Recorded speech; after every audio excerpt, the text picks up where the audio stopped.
제철, 한자가 아니라 순 우리말입니다. 제때 만난 철, 지금이라도 딱 좋은 때라는 뜻. 지금이라 더 맛있고 지금이라 더 신나는 게 있습니다. 제철은 유행이 아니라 지금을 즐기는 방법. 먹는 것만이 아니라 놀고 입고 쉬는 이야기까지 지금 제철을 만나러 갑니다. 더워도 너무 더운 올여름, 여러분의 건강은 안녕하신가요? 오늘은 그동안 더위에 지친 내 몸을 위해 단백질은 물론 몸에 필요한 영양까지 풍부한 여름 제철 식재료를 찾아 출발합니다. 오늘 제철을 찾아간 곳은 소래포구 전통 어시장. 그런데 잠깐, 여름에 무슨 수산물이냐고요? 오늘 시장에서 만날 여름 제철의 맛을 알고 나면 그 생각이 조금 달라질지도 모릅니다. 사실 여름 수산시장에는 무더운 계절에 더 반가운 제철 수산물들로 가득한데요. 먼저 부드럽고 담백한 살맛으로 여름 보양 생선이라 불리는 민어. 기력 보충의 대표주자 장어도 빼놓을 수 없겠죠. 쫄깃한 식감으로 입맛을 살려주는 문어와 입안 가득 진한 바다향을 전하는 다양한 해산물까지. 여름 바다는 생각보다 훨씬 풍성한 제철의 맛을 품고 있습니다. 그런데 오늘 우리가 찾아온 제철 식재료는 민어도 장어도 문어도 아니라는데, 여름철에 많이 찾는 제철 수산물 뭐가 있을까요? 여름에 말복 때는 전복이 최고죠? 그렇습니다. 오늘의 제철은 바다에서 온 보양식 전복입니다. 전복은 사계절 만날 수 있는 수산물이지만 특히 여름철 보양식으로 사랑받는 대표 식재료인데요. 단백질은 풍부하고 지방은 비교적 적어 무더위에 지친 몸을 부담 없이 채워주고 타우린과 미네랄 등 다양한 영양 성분까지 품고 있기 때문에 입맛 잃기 쉬운 여름엔 특히 전복으로 만든 다양한 보양 요리들이 사랑받고 있습니다. 그 전복들은 어디서 오는 거예요? 요거는 완도 쪽에서 많이 와요. 전라도 완도 쪽에서. 시세는 요런 17미짜리 요런 거는 5마리, 6마리에 10,000원. 그리고 요건 10미짜리거든요. 큰 거. 2마리에는 10,000원, 5마리에 20,000원. 그러면 약간 신선한 전복 고르는 법이 따로 있을까요? 신선한 전복은 요렇게 오므라져 있는 게 신선하고 요렇게 퍼져서 움직이지 않는 거는 신선도가 좀 떨어진다고 생각해야죠. 자, 이제 더위에 지친 여러분을 위해 전복으로 기력 충전하러 가보겠습니다. 기력 살려주는 전복 너무 몸에 좋아요. 많이들 사러 오세요. 제철 전복을 가지고 맛있는 요리 한번 만들어 볼게요. 간단한 레시피로 집밥도 파인다이닝처럼 요리를 가장 쉽고 재밌는 놀이로 바꿔줄 이혜원 쿠킹 크리에이터입니다. 든든하게 먹을 수 있는 전복 솥밥을 한번 해볼게요. 전복을 밥과 함께 지어내면 또 다른 깊은 맛을 냅니다. 쌀알 사이사이로 전복에 바다향이 스며들고 고소한 내장까지 더해지면 평범한 밥 한 그릇이 근사한 보양식으로 바뀌는데요. 여름 기운을 채워줄 전복 솥밥 바로 만나보시죠. 전복을 손질을 해볼 건데 집에 있는 조리용 솔로 한번 문질러 주시고, 만약에 나 조리용 솔이 없다 하시면 그냥 집에 있는 칫솔 사용 안 한 걸로 깨끗이 문질러서 씻어주시면 돼요. 그래서 이렇게 해서 한번 물로 헹구 주시면 돼요. 여기 보시면 뿅뿅뿅뿅 구멍 난 곳이 있어요. 여기로 숟가락이 들어가야 되거든요. 그래서 이렇게 뭔가 툭 떨어지는 느낌이 나면 끝까지 숟가락을 넣지 마시고 그대로 빼서 뜯어내야 내장이 터지지 않아요. 전복을 꺼낸 다음에 이 내장색이 이렇게 나와야 되는 게 아니야? 하고 걱정하시는 분들이 있는데, 이거는 딱 전복이 죽기 전에 무엇을 먹고 죽었냐에 따라서 색이 달라지는 거거든요. 그러니까 크게 개의치 않으셔도 되고 내장이랑 살을 뜯어주세요. 이때 내장 터지셔도 돼요. 어차피 잘게 다질 거기 때문에. 이쪽은 매끈매끈하고 여기는 좀 통통해요. 이 부분이 부분이거든요. 여기를 칼집을 살짝 내주시고 손으로 꼭 누르면 이렇게 나와요. 그럼 얘를 떼주시면 돼요. 오늘은 좀 먹기 좋게 하기 위해서 슬라이스 할 거거든요. 너무 얇게 썰으면 전복 식감이 잘 안 사니까 살짝 두껍게 해주시고, 그리고 이제 내장을 손질해 볼 건데 보시면 여기 나풀나풀거리는 애가 있어요. 이 부분을 넣어버리면 얘네가 슬라임처럼 끈적끈적 달라붙어요. 그래서 얘는 떼서 버려주세요. 그리고 나머지 내장을 그냥 칼로 다지는 거예요. 막이 좀 터질 정도로만 다져주시고 바로 냄비로 넣어주세요. 내장이랑 들기름이랑 같이 볶아요. 이렇게 끓어오르기 시작하면 소주를 한 2스푼 정도 부어주세요. 들기름이 타는 것도 방지하고 이 전복 내장에 비린맛도 없애주거든요. 그리고 오늘 쌀은 맵쌀을 20분간 불리시면 되는데 이때 찹쌀을 같이 한 4분의 1 정도 섞으시면 훨씬 더 밥이 쫀득쫀득하고 맛있거든요. 그래서 저도 오늘 찹쌀을 조금 섞어봤습니다. 그래서 이제 내장이 조금 끈적끈적해지고 알코올 향도 좀 날라갔어요. 그럼 이때 아까 불려둔 쌀을 그대로 넣어주시고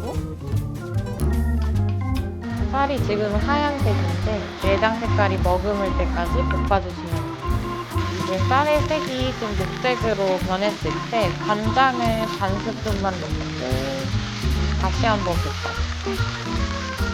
그러면 밥솥에 이렇게 쌀이 붓기 시작하거든요. 그래서 그때 쌀과 같은 양의 물을 한 번 더 넣어주시고 그리고 아까 붓은 쌀들을 한 번씩 밑에 긁어주세요. 중간중간에 한 번씩 저어가면서 쌀이 보일 때까지 익혀주시면 이제 아까랑 달리 쌀알이 보이기 시작했죠. 이때 쌀이 잦아들면 전복을 넣어주세요. 전복을 넣어주시고 뚜껑을 덮고 완전 약한 불로 7분 정도 익혀주세요. 그리고 이제 밥에 올라갈 쪽파를 한번 썰어볼 건데요. 파는 송송송송 썰어서 준비해주세요. 전복솥밥에 지금 기름도 들어갔기 때문에 이 느끼한 맛을 싹 잡아주거든요. 그래서 더 개운하게 드실 수 있어요. 그리고 색도 엄청 예쁘게 나온 겁니다. 이제 7분 정도 익힌 후에 불을 끄고 5분간 뜸들인 후에 열어주시고 마지막으로 쪽파, 깨소금도 한번 부셔서 올려주시고 기호에 따라서 김가루도 올려주시면 됩니다. 이렇게 해서 전복솥밥 완성입니다. 뚜껑을 여는 순간 은은하게 올라오는 전복의 향. 윤기 흐르는 밥과 쫄깃한 전복을 푸짐하게 한 숟가락 떠보면 담백함 속에 바다의 감칠맛이 천천히 퍼집니다. 더위에 입맛 잃기 쉬운 요즘 전복솥밥으로 기분 좋은 기력 충전해보시는 건 어떨까요?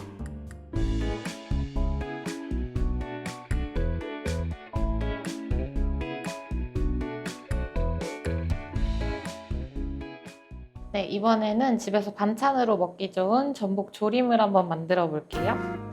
달짝지근한 간장 양념이 전복 사이사이 배어들고 은근하게 졸여질수록 바다의 감칠맛은 더 깊어집니다. 밥상 위에 올리는 순간 특별한 반찬이자 든든한 보양 요리가 되는 전복 조림. 잘 따라해보세요. 전복 조림은 전복을 한번 데쳐내야 돼요. 그래서 여기 앞부분만 깨끗이 씻으시면 되고 이렇게 물이 끓어오르면 전복을 넣어주세요. 그리고 소주를 3스푼 정도 넣어주시고 전복의 살이 좀 단단해질 때까지 좀 끓일 거예요. 전복이 움직이지 않고 이렇게 전체적인 부분이 평평하게 됐으면 꺼내서 찬물로 한번 헹궈주세요. 생으로 하는 것보다 훨씬 쉽거든요. 그냥 한번 넣으시고 뚝 떼면 훨씬 쉽고 빠르게 떼져요. 내장이랑 살을 꼭 분리를 해주시고 잎이 나오면 같이 떼주세요. 그리고 얘도 마찬가지로 나풀나풀거리는 거 떼주시고 난 좀 예쁘게 만들고 싶어 하면 오늘은 칼집을 좀 내볼게요. 조림을 만들어 볼 건데 식용유 살짝 두르시고 마늘이 노릇노릇해질 때까지 한번 볶아주세요. 한번 구워서 들어가면 훨씬 더 쫄깃쫄깃하게 먹을 수 있거든요. 이렇게 마늘 색이 노릇노릇해지기 시작하면 소주 반컵을 부으시고 전복 그리고 내장 같이 알코올 냄새가 날아갈 때까지만 끓일 건데요. 한 1분 정도만 센 불에 팔팔 끓여주세요. 전복이 다 끓으면 간장, 물, 그리고 물엿 넣고 센 불로 졸이는 게 아니라 중간 불로 뚜껑 닫고 졸일 거예요. 센 불로 팔팔 끓게 되는 경우에는 전복의 겉이 말라지면서 좀 질겨져요. 근데 얘를 뚜껑을 덮고 이제 수증기가 안에서 돌게 푹 쪄내면 훨씬 더 부드럽고 야들야들한 조림이 됩니다. 국물이 다 졸아들었는데요. 뚜껑을 열어보시고 이렇게 조림이 찐득찐득한 상태로 양념이 되면 바로 불을 꺼주시면 됩니다. 이런 식으로 해서 만들어 두시면 내장도 다 익히고 간장에 졸여놓은 상태라 한 일주일 정도는 반찬으로 두고 드실 수 있어요. 깨 뿌려서 이렇게 마무리 해볼게요. 이렇게 전복조림 완성입니다. 한 입 맛보면 멈출 수 없는 밥도둑. 쫄깃한 살결 뒤로 달려오는 짭조름하고 달큰한 맛. 따뜻한 밥과 함께 먹으면 입맛을 살려주는 별미가 되고 정성스럽게 차린 한 끼에도 잘 어울리는 전복조림을 여러분의 밥상에 올려보세요.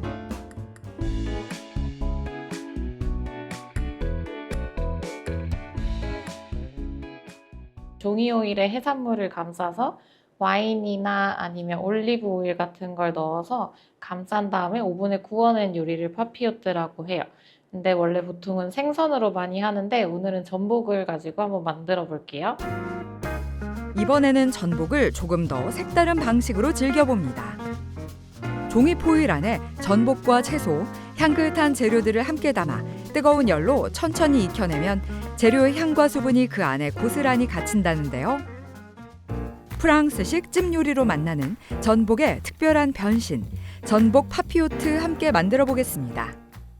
파피오트 채소는 집에 있는 채소 아무거나 사용하셔도 되는데 저는 오늘 향이 좋으라고 대파를 좀 사용을 해볼 거거든요. 그래서 대파를 한 입 크기로 썰어주고 흰 부분 같은 경우는 반으로 살짝 갈라서 익기 더 좋게 느타리버섯, 새송이버섯 상관없고 표고버섯도 상관없어요. 지저분한 부분 제거해주시고 낱개로 찢어주시고 그리고 토마토 얘도 그냥 한 입 크기로 썰어주시면 됩니다.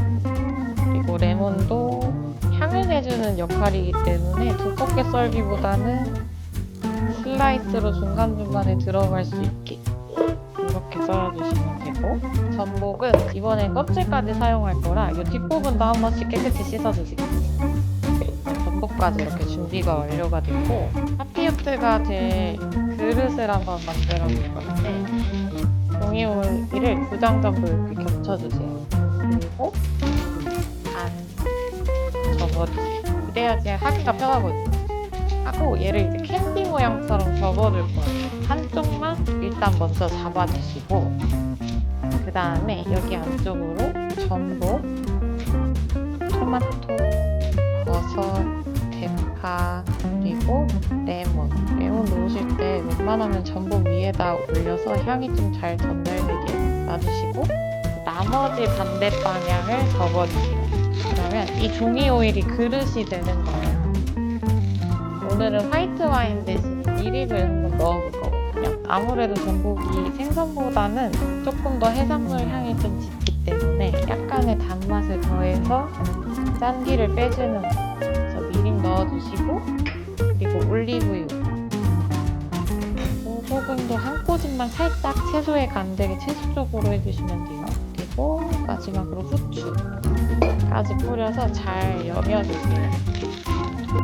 그리고 얘는 바로 이제 상차림에 내도 돼서 이런 그릇 같은 데다가 바로 올려서 구우시면 되거든요. 200도 예열한 오븐에 30분 정도 구워주시면 되고 오늘은 전복이 좀 커가지고 저는 40분 정도 구워볼게요.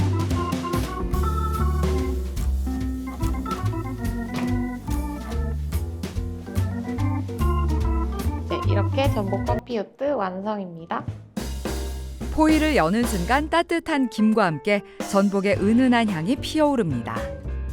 기름지지 않고 담백하면서도 특별한 날 초대 요리로도 충분한 근사한 메뉴. 부담 없는 보양 요리를 찾는다면 전복 파피오트로 여름 식탁에 특별함을 더해보셔도 좋겠습니다.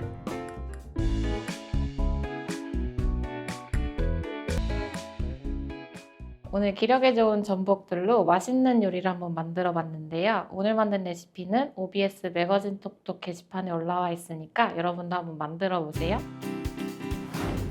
입추가 지났어도 아직은 뜨거운 여름. 쫄깃한 식감과 입안에 은은하게 퍼지는 바다의 풍미를 가진 전복으로 건강하고 든든한 제철의 맛을 느껴보시길 바랍니다.